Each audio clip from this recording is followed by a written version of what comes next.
räägime dokumendi seerianumbri lahendusest.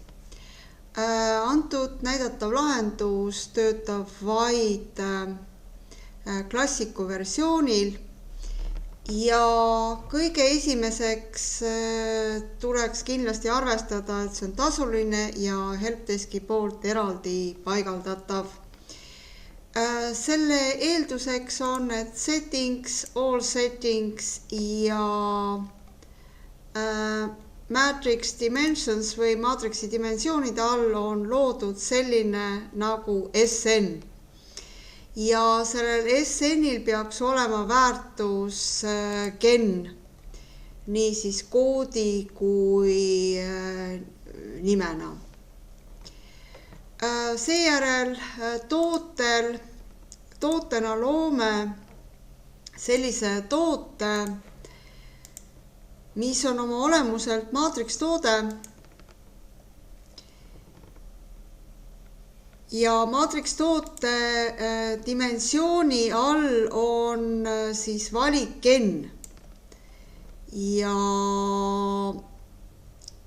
tehakse seda siis näiteks nii, et valitakse dimensiooniks SN, generate, valitakse siit gen, antakse eraldajaks kindlasti kriips ja öeldakse generate. Antud juhul on see tegelikult juba mul olemas, nii et ma siit edasi väga jätkata ei tahaks. Tähendab see siis järgmist, et selle maatrikstoote all ongi selline dimensioon, kus on ka see gen näha, ka nimes on see sõna gen ja see on oma olemuselt täiesti tavaline siis toode, ainult et ta on selle maatrikstoote all. Ja edasi tehakse siis ostutellimus ehk purchase order. Siia siis valitakse vastav hankija, täiesti tavapäraselt. Ja siia valitakse ka see maatriks toode.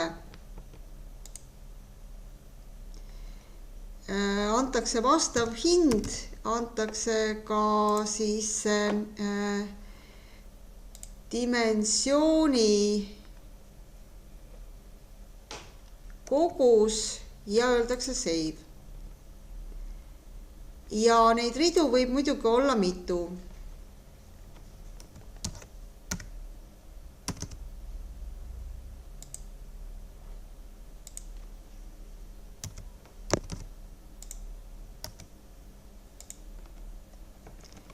Ja see on siis oma olemuselt ka purchase order. Ja kui ma selle nüüd kinnitan, siis sellest purchase orderist saan teha juba konkreetset ostudokumenti ehk siis receive või võtta vastu kaubad selle ostutellimuse alusel. Ja siin on siis vastavalt näha, et ma saangi sisestada selle konkreetse seerianumbri, mis siis sellel tootel on ja save. Ja see number tuleb ka siia siis dokumendi reale ja tekitatakse selline variatsioon. Ja save.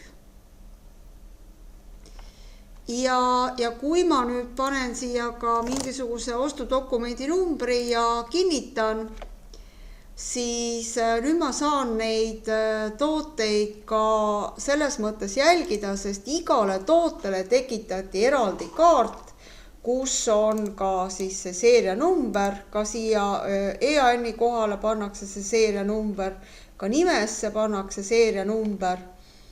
Ja loomulikult on mul ka nüüd siis siin toodete kataloogis otsides vastavat gruppi näiteks ja võttes siia maatriksi variatsioonid, on siis kõik need erinevate seerianumbritega tooted näha. Ja vastavalt, kui ma lähen nüüd müüma kellelegi müügiarvet tegema,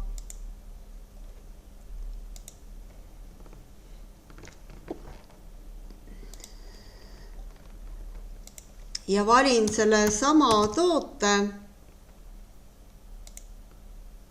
siis ta küsib mu käest konkreetselt millise hinnaga ma müün. No võimalik, et ma tahan mingi muu hinnaga. Ja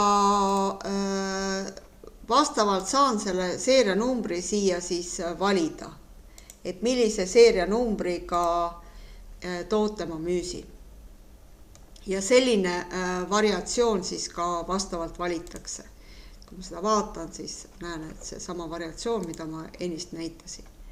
Ja kui ma selle dokumendi kinnitan, siis nüüd edasi võin ma seda sama toodet siis näha